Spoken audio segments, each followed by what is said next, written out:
patting Giannis, patting Chris Middleton's going to get the double pat. Oh, let's go! You know, now that I think about it, America. that's too much pat. Hold off, pull back on the pat. Here we go. Some folks already calling Game 4 the Chris Middleton game of the series, and they wouldn't be wrong. Guy went off for 40 in this one, including 10 straight points over the final 2 minutes. His pal Giannis, 26 points, and what may have been the greatest block of all time. Can I just say that? Check it out.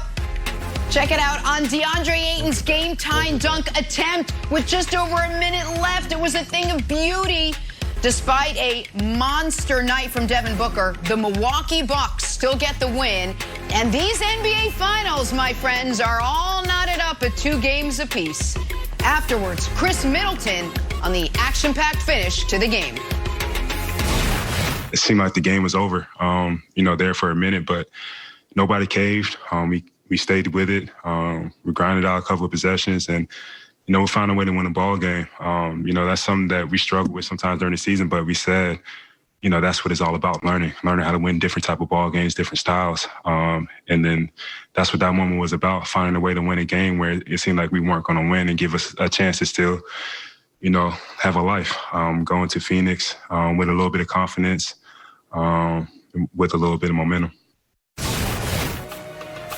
And Nick, that's exactly what we talked about so often during this regular season and into the postseason. The Bucks have to find a way to finish games. Chris Middleton said they finally figured it out. What would you point to as the biggest reason the Bucks won Game 4? Yeah.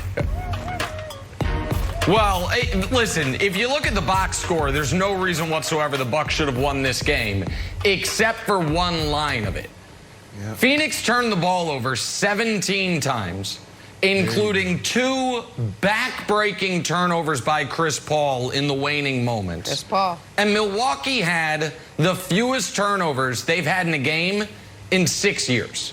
They turned the ball over 5 times in a high-pressure, high-leverage, biggest game of the year. Hell, for the Bucks, biggest game the franchise has had in 47 years. Turned the ball over essentially once a quarter. But it was more than just that. It was also that Milwaukee stayed true to who they were, particularly on the defensive side of the ball throughout. And in the fourth quarter, Phoenix, it wasn't just Chris Paul, but it was a lot of Chris Paul, forgot how to play. Phoenix was 5 for 17 in the 7 for 19 in the fourth quarter, and it was actually worse than that because 2 of those shots, 2 of those makes were in garbage time at the end when Milwaukee was just giving them layups. Chris Paul was non-existent in the first half and bad in the second half.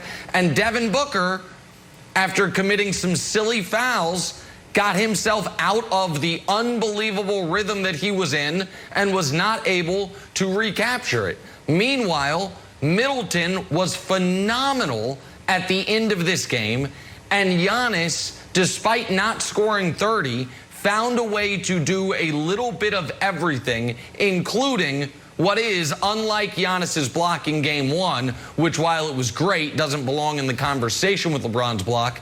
That block last night absolutely belongs in the conversation with LeBron's block. Giannis made plays with his passing and his defense in that fourth quarter, and right now, Milwaukee has to feel great about where they are. I feel great. Giannis feels great. I worry Brandon Marshall doesn't feel as great, but I'm curious how Brandon is feeling this morning. No, I don't feel great. No, yeah. I don't feel great. Do you not hear my voice? Typically, when I get less than 6 hours of sleep, I lose my voice. It's just something that happens with me aging. And I don't know how CP3 got any sleep. If I didn't sleep any at all last night, how the heck did CP3 get any? Look, this is 2 aberration games back-to-back.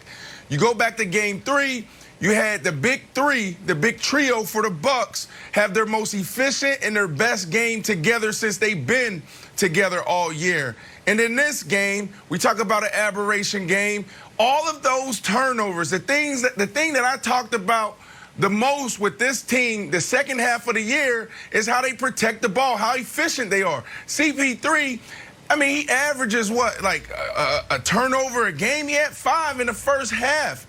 absolutely terrible. So when you ask what was the biggest reason the Bucks won, there's 3 things that I really want to highlight. 1, CP3, he had no impact on the offensive side. 2, the turnovers, and 3, oh man, wow, 3.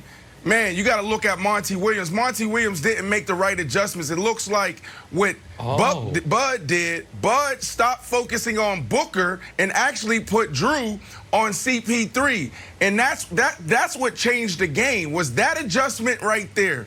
So you know what, CP3, he's only going to give you 19 points if we let him off the hook. But if we make it a little stressful for him, if we confuse him just a little bit, it's going to throw off their entire rhythm. So that's what they did, and that's why this game went the way it did, and I ain't get any sleep. Okay. All right, buddy. You know I'm here for you, right? If you're down, I'm there to pick you up. I think you should actually be oddly optimistic after watching that game.